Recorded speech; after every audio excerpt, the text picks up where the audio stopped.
DaVinci Resolve is an amazing and free editing tool, but it can be very confusing when you first dive into it. So I thought I would pop on my headset, hop into DaVinci Resolve, and show you how to make sense of the edit page. So if you come into DaVinci Resolve, you will notice that at the very bottom of your interface, there are these little navigation tabs. DaVinci Resolve calls them pages. The only ones that you really need to pay any attention to is the one I'm in right now, which is Edit, and then this one over here, which is Deliver. Now, the only reason you need to know Deliver is because that is where you export your files. And we're not going to get into that today, but that's where you do it. Then there's a bunch of other pages in here that you don't even need to worry about.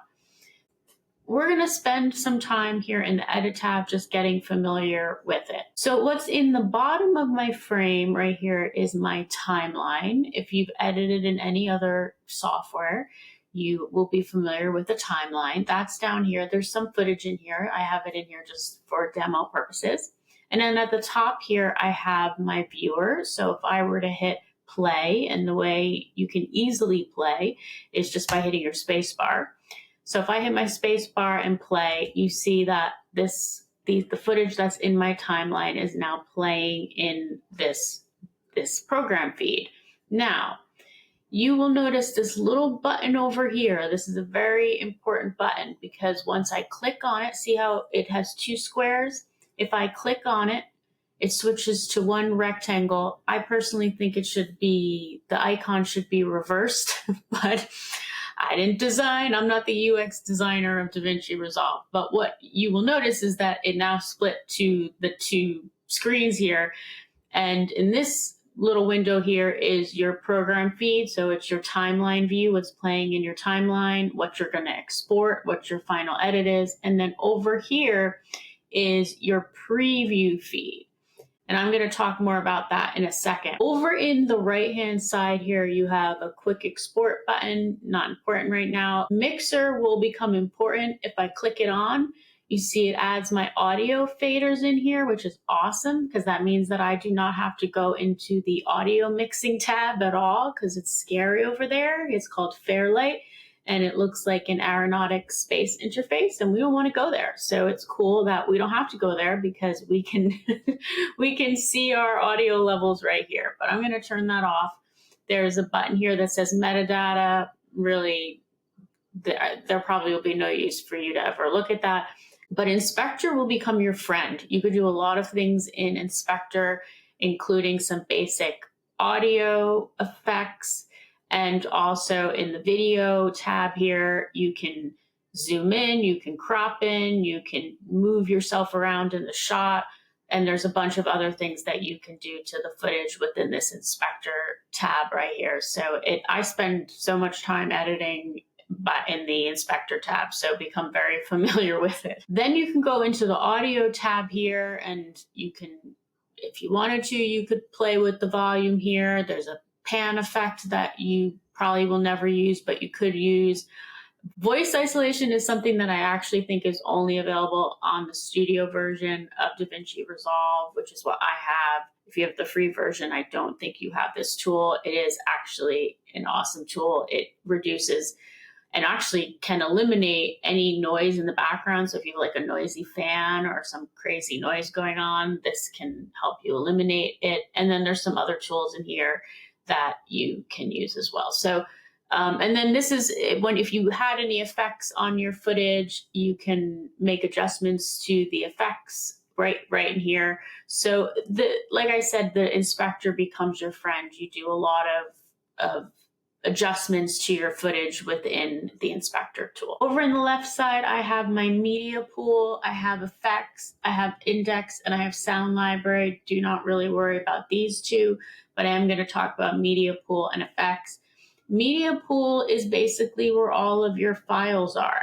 So I've already actually created some bins. These are, what you would think of as folders, file folders, and you create these bins where you can store stuff in. So this is normally what I would have. These would be my bins. So I would have a bin for my timelines. I would have a bin for effects, sound effects, and any other effects. I would have a bin for my footage. I usually call it camera. And then I have a bin for my B-roll. And the way you create it is you just click in this, you just put your mouse in that area, you hit control and your mouse, and then it says new bin, you click on it. And then you just create a bin and you name it, whatever you want to name it. I'll call it amazing stuff, and I would be ready to go. If I wanted to bring footage into my preview window, I would just drag and drop it right on here. And the footage I'd be able to scrub through the footage in my preview window right here. And this is great if you want to take a look at your footage. I actually pulled an edited video in here, so it kind of looks weird. But if I wanted to look at my footage so I could figure out the in and out points of what I want to put in my timeline, then I would watch it here. I could listen to it, and let's just say that I decide that I want to start here. I would just click I, and that would be my endpoint. And let's say I want to end my clip here. I would click O, that would be my out point. And then when I hover over it, you see these two little icons that pop up. It gives you the option to drag and drop both the audio and the video onto your timeline, just like that. Or if I just wanted to grab the video, I could do that if I wanted to. There are times that you want to do that. Like for instance, if you're using it as B-roll. And then there are times where you might just want the audio and you're going to put B-roll over it, so you only need the audio. So you can drag just the audio by clicking on that button right there. But for the most part, you're probably just going to be dragging the whole clip onto your timeline. So there are a lot of things up here. Most of them are not that pressing to know, but the two things that I do think are helpful to know is this button right here, which is snapping, and this button right here, which is link selection. Generally, you want them both lit up just like they are, because what snapping means is that when I drag this clip over, it snaps right to the edge of that clip. If I had snapping off, for instance, and I dragged it over, you see how I could accidentally drag it past that clip, and I didn't really want to do that. So I just wanted to move this clip to the edge. Well, I actually had the snapping still off, so I just did it again. I actually just wanted to move my clip right next to that. So if I have snapping on, it prevents me from overwriting the end of that clip. So for the most part, you'll want to keep snapping on just like that. And link selection is also something that for the most part, you're going to want to keep on. What it means is that when you select a clip, the audio and the video come together.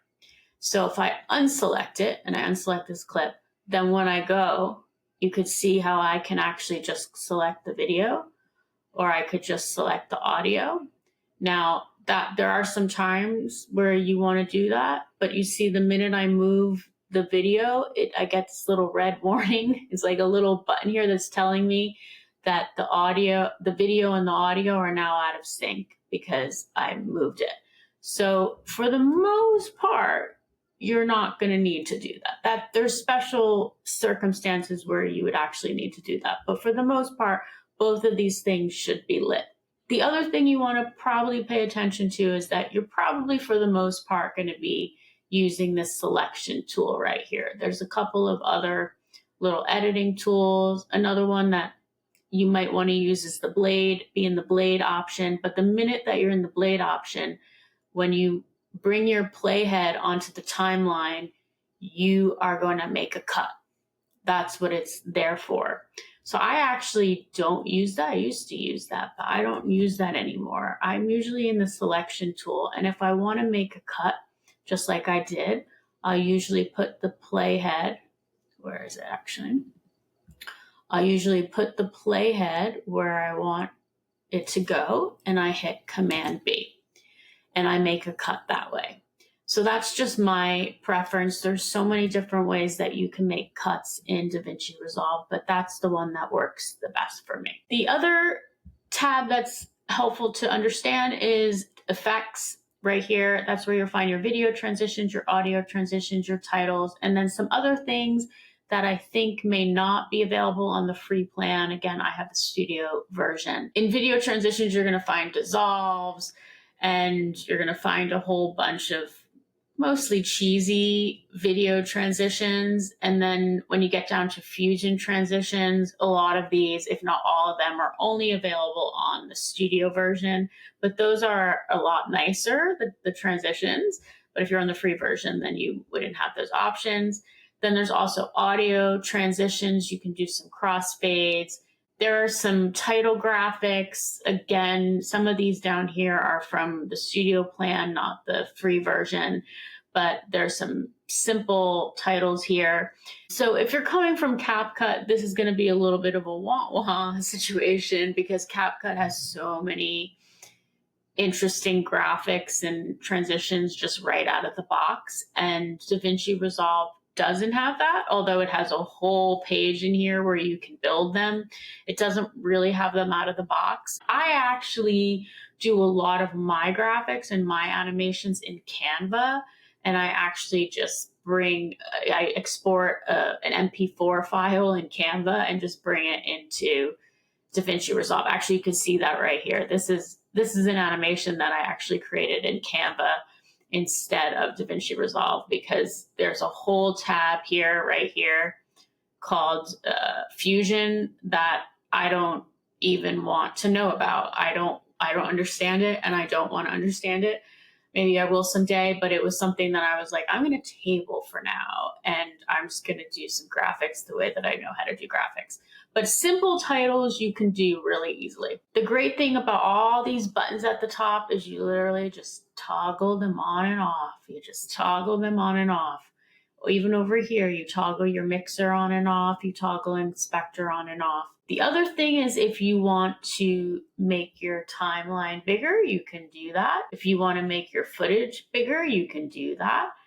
You can even make your tracks bigger. So if you want to be able to see a little preview of yourself in your video files, your video tracks, then you can keep dragging that up. You drag it down. And then if you want to see your waveforms clearer, where's this the bottom? Okay, so if you want to see your waveforms clearer, you could just drag that down. You could drag it back up if you want to make it smaller. So you have a lot of options for how you want your interface to look. Then if you want to make your timeline bigger or smaller, that's what this is right over here. You just go and drag it smaller, drag it bigger, and you got that right there. If you want to rename your tracks, which you can see that I did right here. So A1 for me, I've renamed dialogue. You just double click on it and you can just type what you want to call it. I have my A2 named music, although I probably should rename that because it's a sound effect, not music. So actually, let's change that. We'll make this sound effects. And then this one, I can then call music, even though I don't have any music in it. So if I had more sound effects, I would put them on this track. If I had any music, I would put it in this track. And that all matters when I want to go mix my audio because each one of those tracks is separated into these faders right here. So audio 1 is my dialogue, audio 2, audio 3, and then bus 1 is all of them together. It's the overall mix. And so if I play my video right over here, I can see my audio level right here. So those are all the different areas of your edit page in DaVinci Resolve. If you would like more help with your storytelling and content production, I would click on the video that's popping up on your screen. Until next time, keep creating and keep thinking like a showrunner.